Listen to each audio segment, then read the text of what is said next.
എല്ലാവർക്കും നമസ്കാരം. ഞാൻ ഗുഡ്സൺ കട്ടപ്പന. വീണ്ടും മറ്റൊരു വീഡിയോയിലേക്ക് എല്ലാവർക്കും സ്വാഗതം. വണ്ടി ഓടിച്ചുകൊണ്ട് പോകുന്ന സാഹചര്യങ്ങളിൽ ഗിയർ ഡൗൺ ചെയ്യുമ്പോൾ പെട്ടെന്ന് ക്ലച്ചിൽ നിന്ന് കാലയക്കണം. നമ്മുടെ ഒരു സബ്സ്ക്രൈബർ കമന്റ് ആയിട്ട് ചോദിച്ച ഒരു ചോദ്യമാണ്. അപ്പോൾ അതിനൊരു മറുപടി ആയിട്ടാണ് ഇന്നത്തെ വീഡിയോ ചെയ്യുന്നത്. തീർച്ചയായിട്ടും നിങ്ങൾ വീഡിയോ ആദ്യം മുതൽ അവസാനം വരെ കാണുവാനായിട്ട് ശ്രമിക്കുക. വീഡിയോ ഇഷ്ടപ്പെട്ടാൽ തീർച്ചയായിട്ടും ചാനൽ ഒന്ന് ലൈക്ക് ചെയ്യുക, ഷെയർ ചെയ്യുക, സബ്സ്ക്രൈബ് ചെയ്യുക, അതുപോലെ തന്നെ കമന്റ് ചെയ്യുക. അപ്പോൾ നമുക്ക് വീഡിയോയിലേക്ക് പ്രവേശിക്കാം. ഒരു വണ്ടി നമ്മൾ ഓടിച്ചുകൊണ്ട് പോകുന്ന അവസരങ്ങളിൽ പെട്ടെന്ന് ക്ലച്ചിൽ നിന്ന് കാലയക്കാമോ? നമ്മളിത് ചെയ്യുന്നത് വണ്ടിയുടെ വേഗതയെ മനസ്സിലാക്കി, അതുപോലെ തന്നെ റോഡിന്റെ അവസ്ഥയെ മനസ്സിലാക്കിയാണ് ഈ കാര്യങ്ങളൊക്കെ ചെയ്യുന്നത്.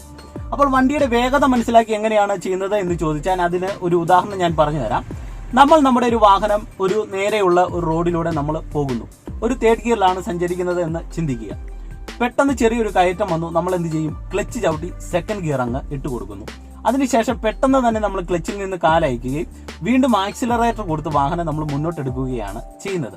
അതായത് തേർഡ് ഗിയറിൽ പോകുമ്പോൾ ആ വാഹനത്തിന്റെ റണ്ണിങ് നിലനിർത്തുവാൻ വേണ്ടി തന്നെയാണ് നമ്മൾ പെട്ടെന്ന് ക്ലച്ച് ചവിട്ടി സെക്കൻഡ് ഗിയർ കൊടുക്കുകയും അതിനോടൊപ്പം തന്നെ പെട്ടെന്ന് തന്നെ നമ്മൾ ആക്സിലറേറ്റർ കൊടുക്കുന്നു, ക്ലച്ചിൽ നിന്ന് കാലയച്ച് വാഹനം മുന്നോട്ടെടുക്കുന്നത്. എന്നാൽ നമ്മൾ ക്ലച്ചിൽ നിന്ന് കാലയക്കുന്നത് വളരെ സാവധാനത്തിലാണെങ്കിൽ സംഭവിക്കുന്നത് വാഹനം ഓഫായി പോകുവാനുള്ള സാധ്യതകളാണ് കൂടുതലായിട്ടും സംഭവിക്കുന്നത്. അപ്പോൾ ഒരു വാഹനത്തിന്റെ റണ്ണിങ് നമുക്ക് നിലനിർത്തിക്കൊണ്ട് പോകണമെന്നുണ്ടെങ്കിൽ പെട്ടെന്ന് തന്നെ ക്ലച്ചിൽ നിന്ന് കാലയച്ച് വാഹനം മുന്നോട്ടെടുത്തെങ്കിൽ മാത്രമേ അത് സാധ്യമാകത്തുള്ളൂ. അതിനോടൊപ്പം തന്നെ നമ്മൾ ഗിയർ ഡൗൺ ചെയ്ത് കൊടുക്കേണ്ടത് വളരെ അനിവാര്യമായിട്ടുള്ള ഒരു കാര്യമാണ്. ഇനി ഗിയർ നമ്മൾ മുന്നോട്ടിടുന്നു. ഉദാഹരണത്തിന് സ്ട്രെയിറ്റ് റോഡിൽ തേർഡ് ഗിയറിൽ പോകുന്നു, നമുക്ക് പെട്ടെന്ന് ഫോർത്ത് ഗിയർ കൊടുക്കണം. അത് നമ്മൾ ഫോർത്ത് ഗിയർ കൊടുക്കുമ്പോഴും നമ്മൾ ഈ പറഞ്ഞതുപോലെ തന്നെ പെട്ടെന്ന് ക്ലച്ച് ചവിട്ടി നമ്മൾ ഫോർത്ത് ഗിയർ കൊടുക്കുന്നു, ക്ലച്ചിൽ നിന്ന് വീണ്ടും പെട്ടെന്ന് കാലയക്കുന്നു, അതിനോടൊപ്പം തന്നെ ആക്സിലറേറ്റർ കൊടുത്ത് വാഹനം മുന്നോട്ട് നീങ്ങുന്നു. ഈ ഒരു അവസരത്തിൽ നമ്മൾ ക്ലച്ചിൽ നിന്ന് പെട്ടെന്ന് കാലയക്കുന്നില്ല, ക്ലച്ച് താങ്ങിയാണ് പിടിക്കുന്നതെങ്കിൽ നമുക്ക് വാഹനത്തിന്റെ റണ്ണിങ് കുറയുകയാണ് ചെയ്യുന്നത്. ആ ഒരു സാഹചര്യത്തിൽ നമ്മൾ പിന്നീട് വാഹനത്തിന്റെ റണ്ണിങ് കുറഞ്ഞിട്ട് നമ്മൾ പിന്നീട് കുറച്ച് സമയത്തിന് ശേഷമാണ് ആക്സിലറേറ്റർ കൊടുക്കുന്നതെങ്കിൽ വാഹനം ഫോർത്ത് ഗിയറിൽ പോകുവാനുള്ള ബുദ്ധിമുട്ടുകൾ കാണിക്കുന്നു. അപ്പോൾ തീർച്ചയായിട്ടും നമ്മളൊരു വാഹനത്തിന്റെ വേഗതയെ നമുക്ക് നിലനിർത്തിക്കൊണ്ട് പോകണമെന്നുണ്ടെങ്കിൽ ക്ലച്ചിൽ നിന്ന് പെട്ടെന്ന് കാലയച്ചെങ്കിൽ മാത്രമേ സാധ്യമാകത്തുള്ളൂ. ഇനി രണ്ടാമതായിട്ട് നിങ്ങൾ മനസ്സിലാക്കേണ്ട ഒരു കാര്യം റോഡിന്റെ അവസ്ഥ. നമ്മളെ ഉദാഹരണത്തിന് ഈ പറഞ്ഞ പോലെ ഒരു തേർഡ് ഗിയറിൽ നമ്മുടെ വാഹനം പോയിക്കൊണ്ടിരിക്കുന്ന സാഹചര്യത്തിൽ മുന്നിലായിട്ട് ഒരു ഗട്ടർ കണ്ടു. നമുക്ക് പെട്ടെന്ന് വാഹനം സ്ലോ ചെയ്തേ നമുക്ക് മുന്നോട്ട് നീങ്ങുവാനായിട്ട് സാധിക്കത്തുള്ളൂ. അപ്പോൾ നമ്മൾ എന്ത് ചെയ്യും? പെട്ടെന്ന് തേർഡ് ഗിയറിൽ നിന്ന് സെക്കൻഡ് ഗിയർ ഇട്ട് കൊടുക്കുന്നു. ആ ഗട്ടറിലേക്ക് ഇറങ്ങുമ്പോൾ തീർച്ചയായിട്ടും നമ്മൾ ബ്രേക്ക് ഒന്ന് അപ്ലൈ ചെയ്ത് വാഹനം സ്ലോ ചെയ്താണ് ഇറങ്ങുന്നത്. അല്ലെങ്കിൽ വന്ന വേഗത്തിൽ ആ ഗട്ടറിലേക്ക് ഇറങ്ങിയാൽ വാഹനം പെട്ടെന്ന് കുഴിയിലേക്ക് വീഴുകയും വാഹനത്തിന് കേടുപാടുകൾ സംഭവിക്കാനുള്ള സാധ്യതയുണ്ട്. അപ്പോൾ നമ്മൾ എന്ത് ചെയ്യും? ബ്രേക്കിൽ വന്ന് അല്ലെങ്കിൽ ക്ലച്ചും കൂടെ താങ്ങി നമ്മൾ പെട്ടെന്ന് ഗട്ടർ ഒന്ന് ഇറങ്ങുന്നു.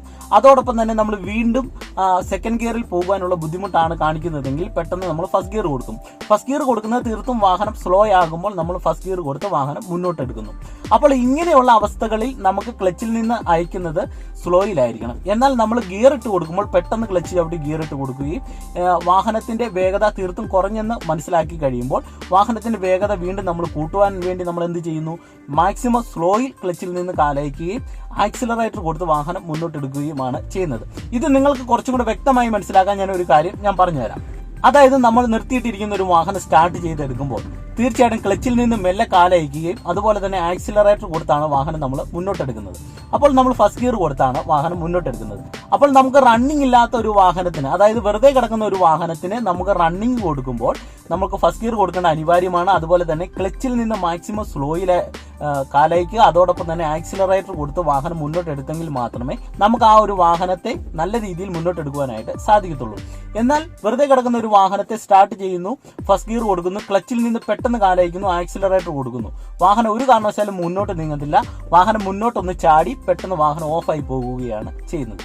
അപ്പോൾ തീർച്ചയായിട്ടും ഒരു വാഹനത്തിന്റെ വേഗതയെ ബേസ് ചെയ്തുകൊണ്ടാണ് പെട്ടെന്ന് ക്ലച്ചിൽ നിന്ന് കാലയക്കേണ്ടത്. അതുപോലെ തന്നെ റോഡിന്റെ അവസ്ഥ മനസ്സിലാക്കിയാണ് നമ്മൾ ക്ലച്ചിൽ നിന്ന് കാലയക്കേണ്ടത്. ക്ലച്ചിൽ നിന്ന് ഏതൊക്കെ സാഹചര്യങ്ങളിൽ പെട്ടെന്ന് കാലയക്കാം, അതുപോലെ തന്നെ എപ്പോഴൊക്കെ സ്ലോ ചെയ്ത് കാലയക്കാം എന്നുള്ളതിനെ കുറിച്ച് നിങ്ങൾക്ക് ഏകദേശം ഒരു ഐഡിയ കിട്ടിയെന്ന് പ്രതീക്ഷിക്കുന്നു. വീഡിയോ ഇഷ്ടപ്പെട്ടാൽ തീർച്ചയായിട്ടും ചാനൽ ഒന്ന് ലൈക്ക് ചെയ്യുക, ഷെയർ ചെയ്യുക, സബ്സ്ക്രൈബ് ചെയ്യുക. അതുപോലെ തന്നെ നിങ്ങളുടെ വിലപ്പെട്ട കമന്റുകൾ കമന്റ് ബോക്സിൽ നിങ്ങൾ രേഖപ്പെടുത്തുക. വീണ്ടും നമുക്ക് മറ്റൊരു വീഡിയോയിൽ കാണാം. എല്ലാവർക്കും നല്ലൊരു ദിവസം ആശംസിക്കുന്നു. നന്ദി, നമസ്കാരം.